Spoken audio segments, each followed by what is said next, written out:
Fala doutoras, fala doutores, no quadro Bastidores do Fala Jus, nós recebemos hoje a doutora Cíntia Léo, advogada com mais de 34 anos de experiência na advocacia familiar. Em um bate-papo humano e necessário, ela explicou a diferença entre o inventário judicial e extrajudicial e falou sobre regime de bens e trouxe reflexões importantes sobre cuidado, acolhimento e prevenção de conflitos familiares. E também tem uma dúvida que muita gente ainda tem: na separação total de bens, o cônjuge perde mesmo o direito de herança?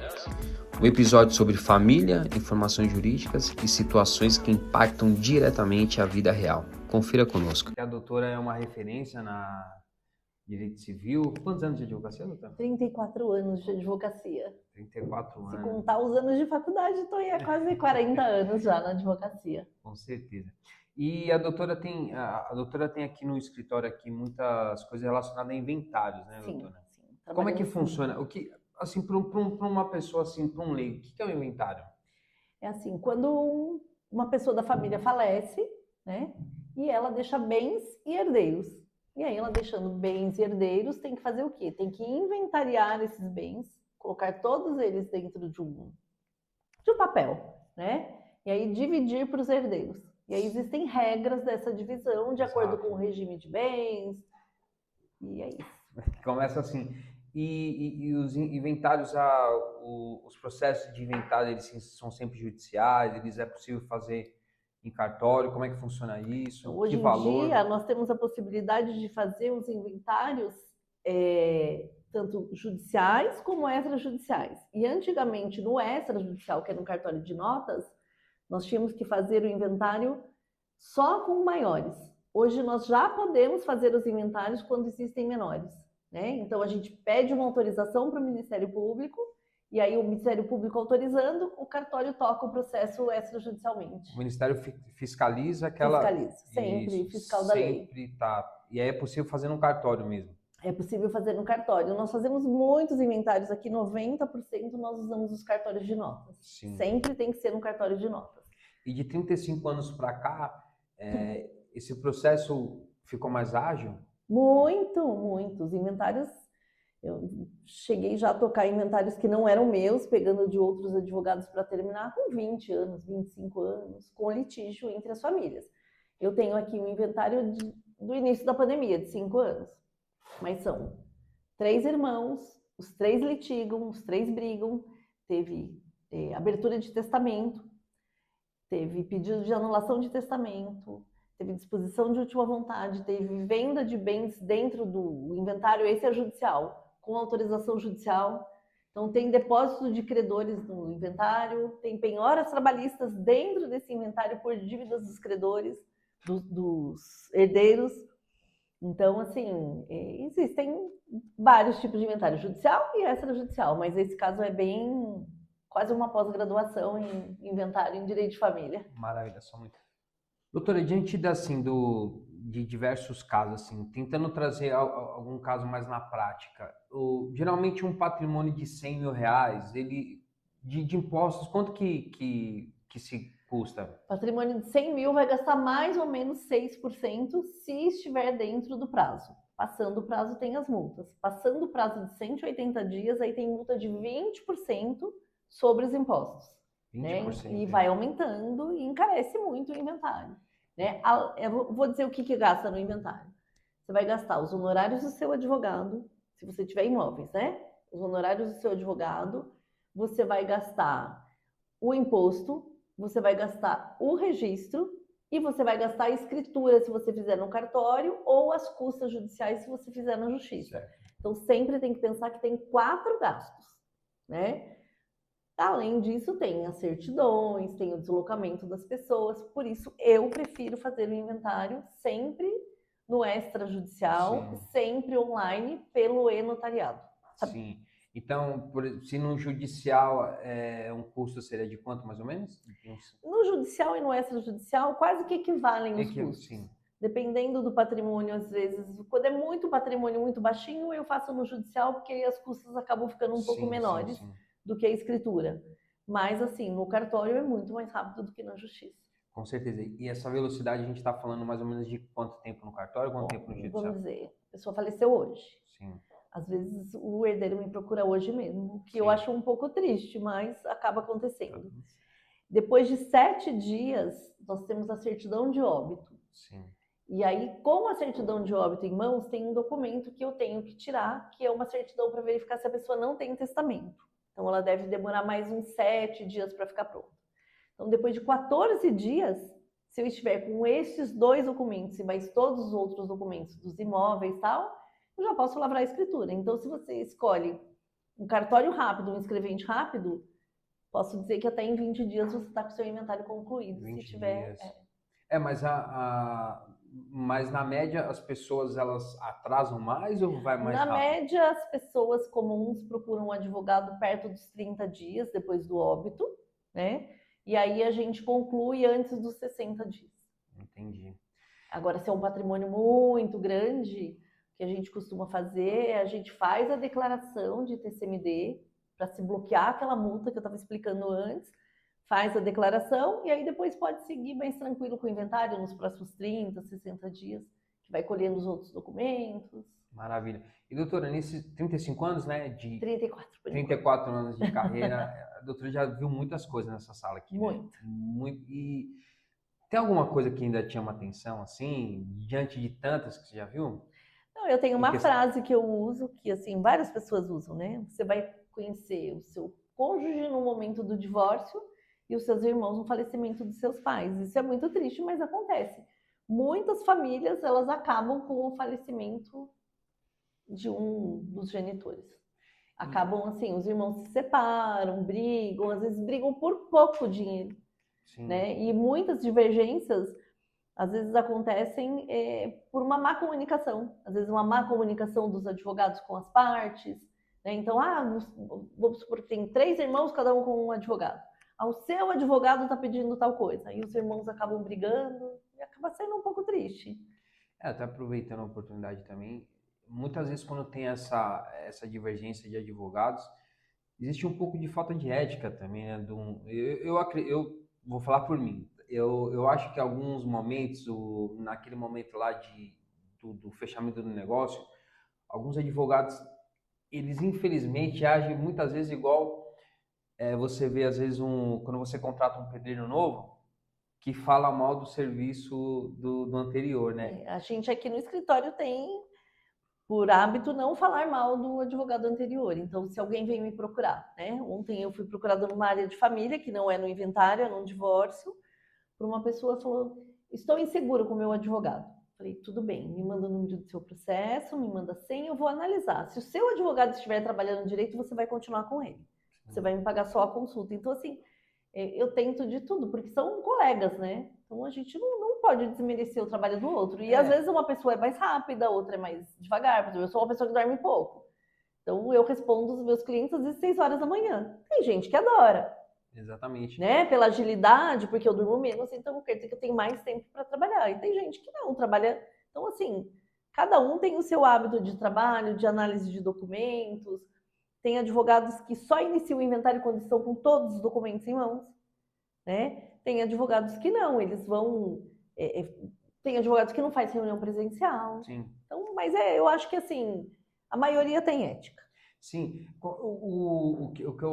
a minha preocupação sempre quando eu faço sempre essas conversas é o seguinte, porque quando toda atuação do advogado, advogada, ele define como o cliente vai agir com os próximos advogados. Então, para a profissão, quando a gente não toma esses certos cuidados, né?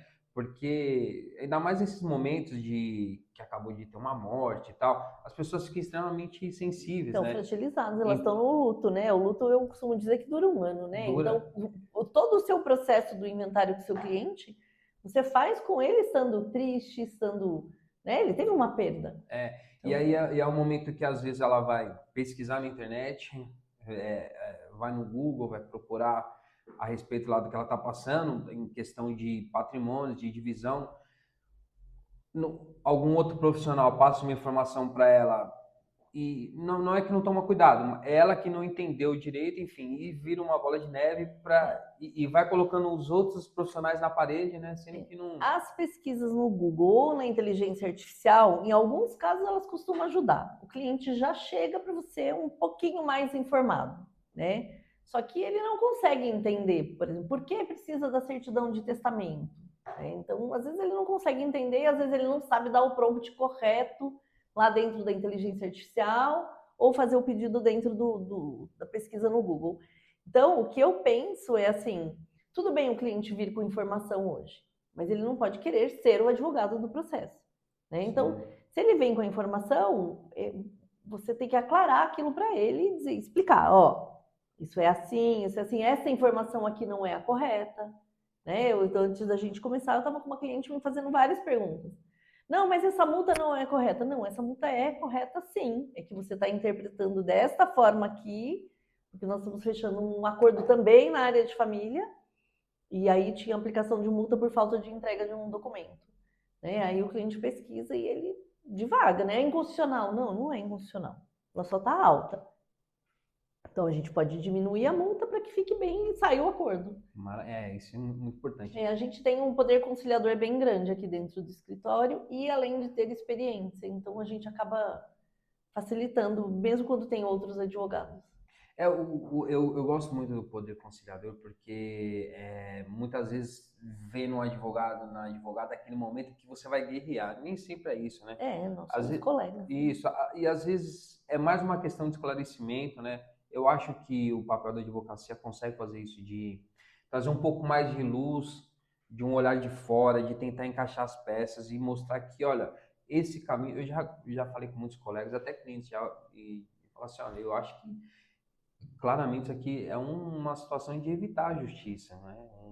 Um acordo amigável aqui vai sair muito mais rápido, muito mais rentável para todo mundo, né? Hoje em dia, assim, o que a gente busca primeiro é resolver fora da justiça, né? Então, tem o caso de 2 irmãos que estão resolvendo um inventário, ela quer ficar com o imóvel e ele com o outro. Então, vamos entrar com ação. Não, primeiro vamos avaliar os imóveis. Então, assim, a advogada da parte contrária é ótima e a gente está conseguindo fazer as avaliações. Se vai dar acordo ou não, se eles concordarem com os valores das avaliações, vai ser ótimo. Não precisamos da justiça. Se não der, nós vamos para a justiça, mas com respeito, né? Exatamente. E é um momento que as pessoas que chegam assim, né, ela acha que está sendo injustiçada, né? Acha que a família foi ingrata com ela porque ela participou disso. Eu acho que o advogado é essencial nesse momento assim de aparar. O advogado tem que pensar nas estratégias que ele vai fazer para que o cliente dele economize com aquele inventário, né? Então, por exemplo, tem um casal de idosos, morreu o marido. A gente consegue fazer um inventário que a gente vai evitar o inventário da esposa. Então, esse cliente vai sair super satisfeito. Por quê? Porque ele vai pagar apenas uma vez o advogado. Paga um pouquinho mais de custos, de escritura e de tudo mais, mas ele evita o inventário da mulher. O advogado pode fazer um monte de coisas. Eu já tive um cliente que no dia que nós terminamos o inventário, ele falou, graças a Deus, doutor, agora eu vou poder assinar a escritura de venda do imóvel. Mas por que você não me contou que o imóvel estava sendo vendido? Achei que não precisava. Nós poderíamos ter feito uma cessão de direitos dentro do inventário. Iria mais rápido, economizava o cliente e o comprador sairia satisfeito que estaria com o imóvel muito antes. Então, assim, são muitas técnicas jurídicas corretas que você pode usar dentro do inventário. Eu fiz um inventário semana passada que tinha o inventário, a sobrepartilha da esposa que tinha morrido antes, uma cessão de direitos hereditários, porque os herdeiros todos venderam uma casa para uma pessoa, e aí, um documento em apartado, mas foi feito o ato em seguida, foi feita uma doação entre os irmãos para equalizar a partilha. Então, assim, quase que uma tese de pós-graduação, mas foi muito legal, foi muito bom. E a cliente saiu bem feliz. Maravilha. E, doutora, e é o seguinte, hoje a gente meio que está na moda, né? Não sei se é a palavra correta de falar, são as rotinas familiares, né?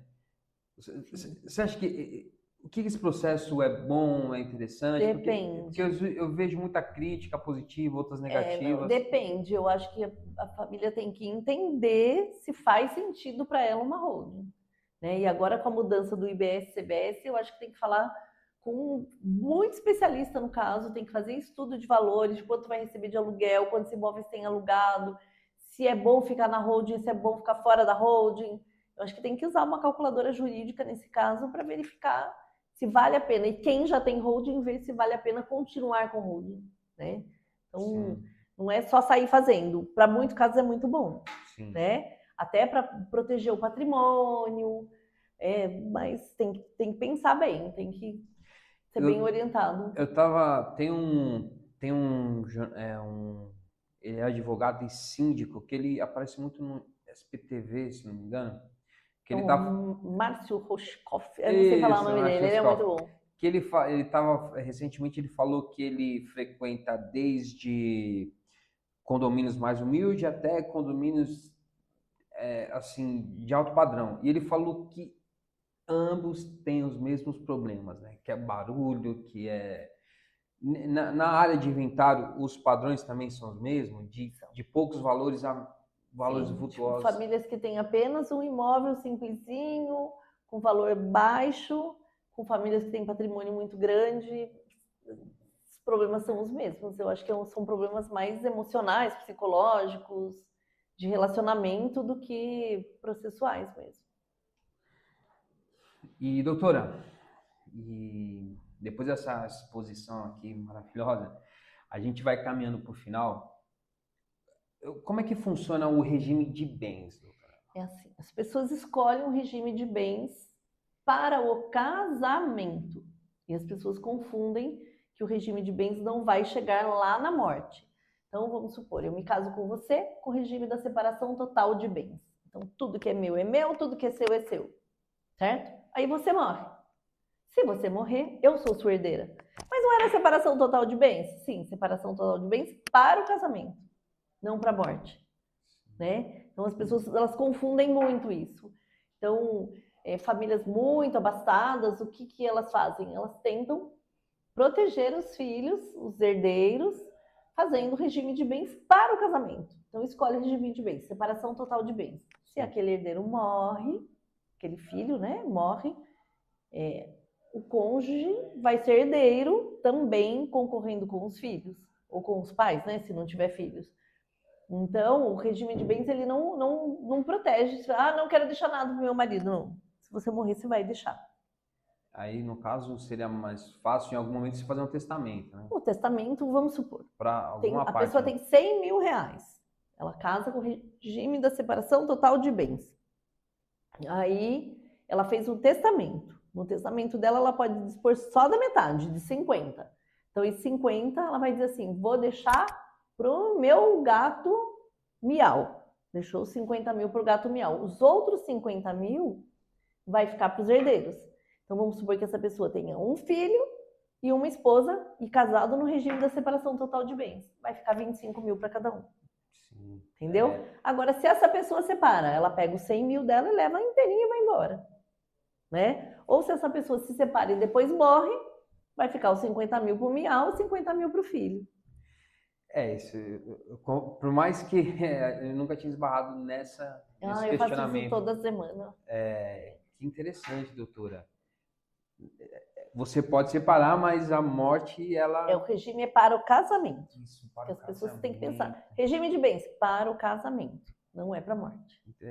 Com alguns papos assim de boteco. Porque pensa, um casal, estão juntos num regime da separação total de bens, casados há 80 anos.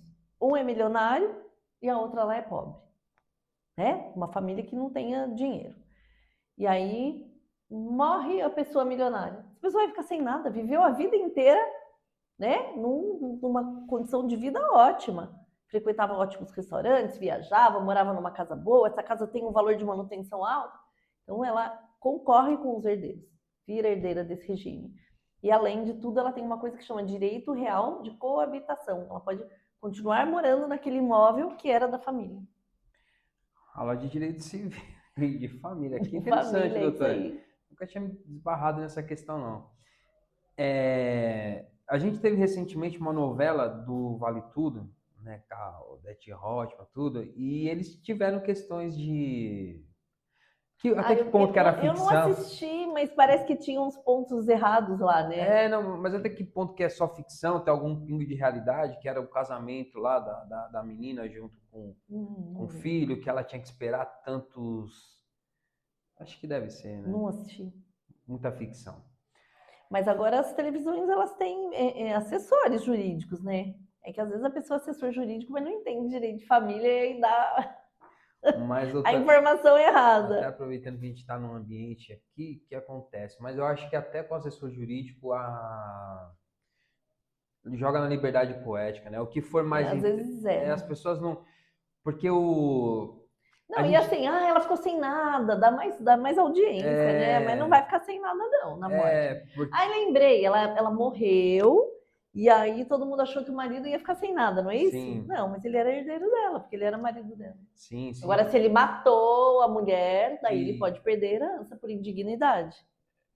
E essa indignidade, no caso. Os familiares têm que requerer. Mas diante de um caso assim, extremamente hipotético, vamos supor que elas não tenham os familiares, o Estado pode? Pode, eu acho que o Ministério Público pode, né? Porque é curador, é que não é assim, não é ausente, não é criança, não é idoso, mas pode. Eu acho que pode. Maravilha. Me pegou nessa. Tranquilo. Doutora, muito obrigado. Obrigada obrigada pela oportunidade. O prazer foi meu. Tamo junto. E vamos ter mais, hein?